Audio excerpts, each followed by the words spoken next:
Avio. Welcome to Let's Talk Showbiz here on the JoyNews channel. My name is Doreen Avio, and trust me to bring you all the latest in your world of showbiz. So today I'm going to be telling you about the Ghana Music Awards USA.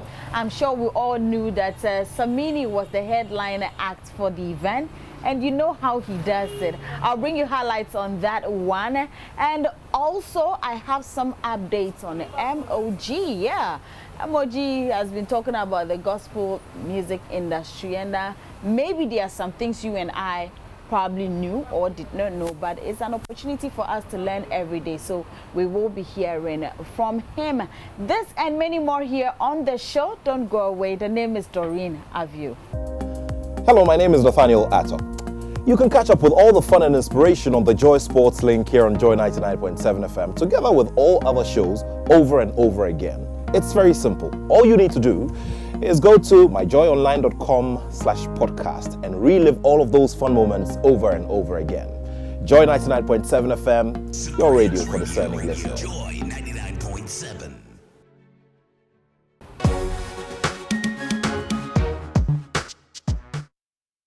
If you're just joining me, this is Let's Talk Showbiz, and I'm starting with Ghana Music Awards USA. Of course, we all know that Dinah Hamilton was crowned the Artist of the Year at the event which took place over the weekend.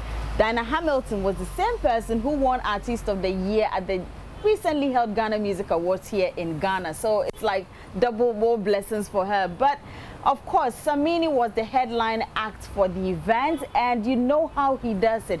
He took it like slowly and then gradually on that high tempo. And listen, the auditorium was just lit. Beautiful people, amazing people were there to, of course, be part of the awards. And we're here to bring you highlights of it. Sure you were not there? That's why I'm here for you.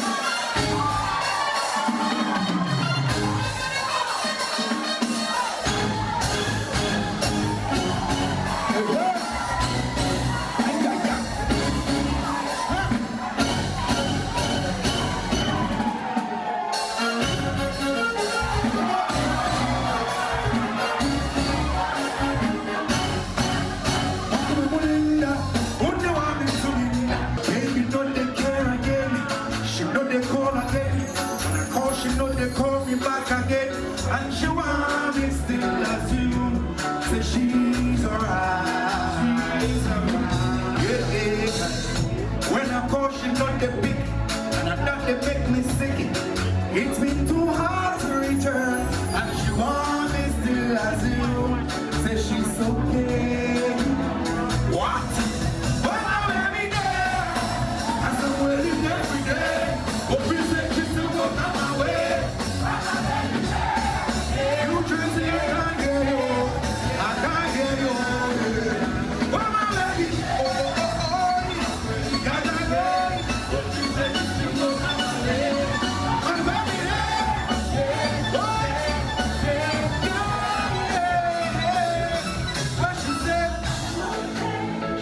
She's okay. If it's so way she didn't like me. Whoa, whoa. Baby, I don't know it. I said, baby. Tema kuma sai. Oh, wow. Hello. Look, we're so here too. She used to flex like.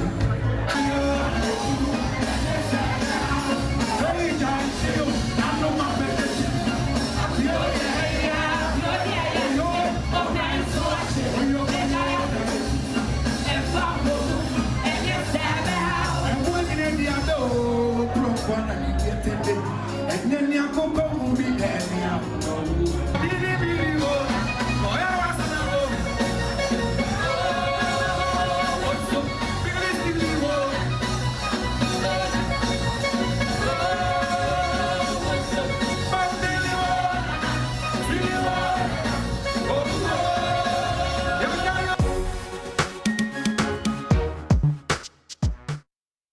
Right, so those were highlights of the event. Samini there on stage. We also had a prior, that's Honeho, who was also there. SK Original, you remember him? He and Nana Boro on a higher day, you know, he's currently based in the States.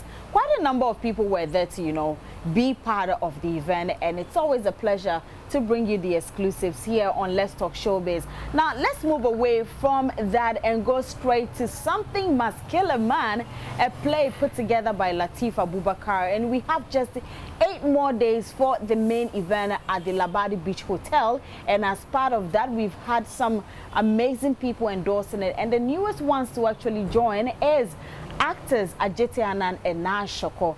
And well, they're telling you that, listen, it's going to be an amazing time and it's going to be a great time for all of you, and also get to build yourself up at the Labadi Beach Hotel. Let's hear from Nash Shoko and of course Ajete Anan. Hi, my name is Ajete Anan. Something Must Kill a Man in 10 days. This is an open-air theater by Lateef Abubakar at the Labadi Beach Hotel on the 2nd, 3rd and 4th of September, 7 p.m. each night. Come have fun and learn about team building. Don't miss this one. Don't. Hello, my name is Nashoko. Something Must Kill a Man in 9 days. This is an open-air theater by Lateef Abubakar, happening on the 2nd, 3rd and 4th of September at the Labadi Beach Hotel. Don't miss it.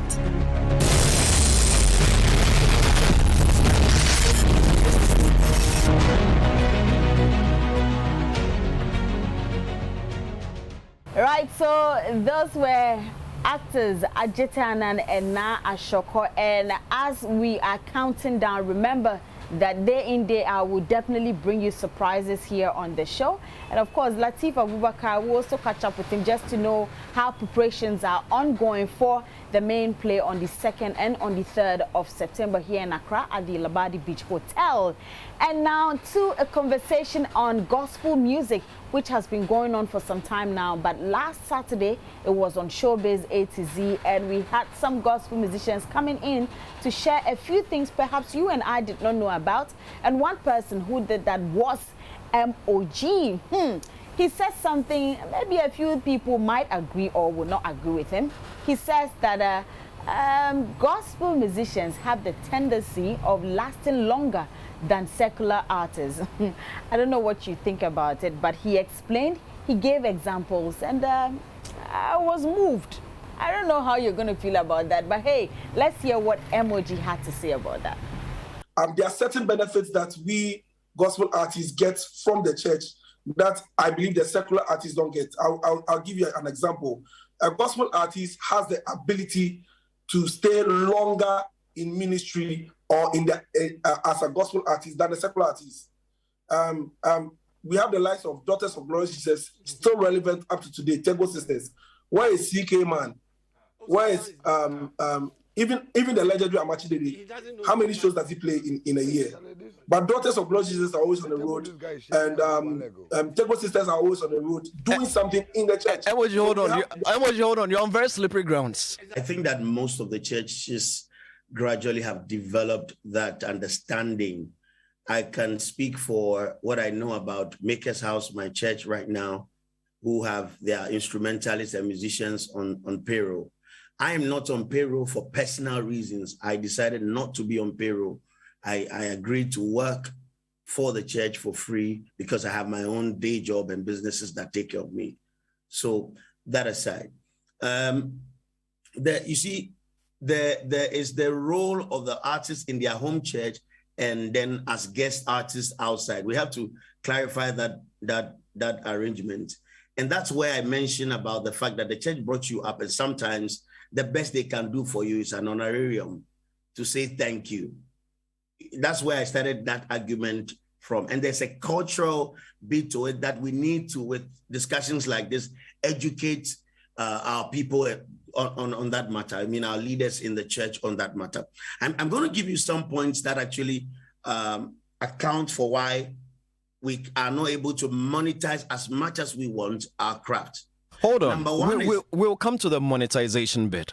And say that the premium he's putting on the artists coming from Accra to Kumasi is 1,500 Ghana cedis.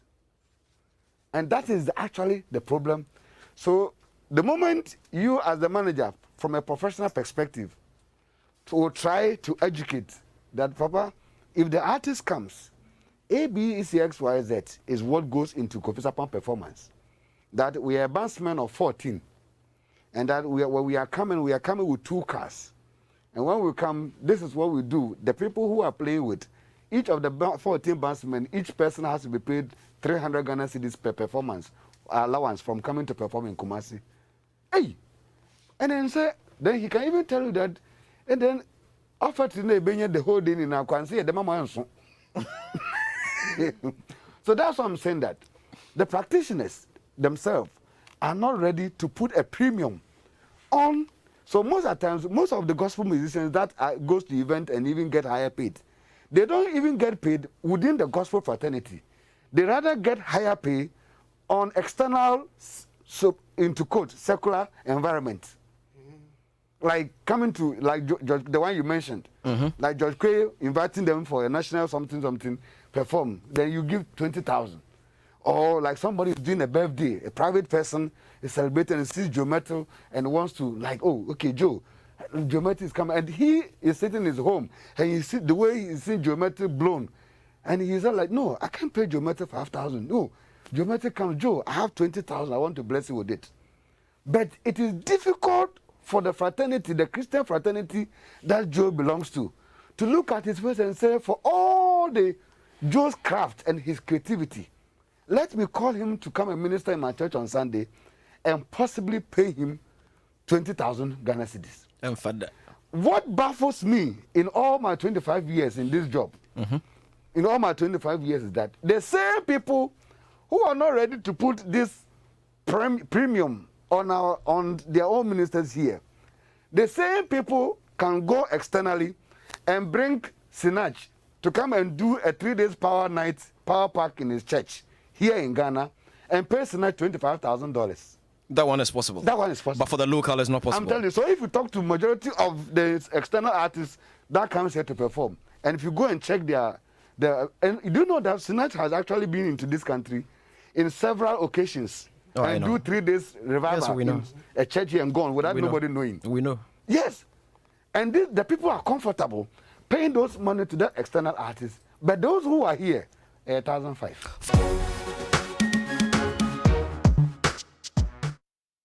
Right, so I hope you had a good time. Well, I did. I also got to learn a few things from some of these artists. And, well, it's always a pleasure to bring you all the latest in your world of showbiz. My name is Doreen Avio, and a very big thank you to you, Ike and Obed. We are back here same time here on the JoyNews channel. But on Facebook and on Twitter, I'm Doreen Avio. And on Instagram, it's Doreen_Avio. Log on to myjoyonline.com for more of our stories. Enjoy your evening.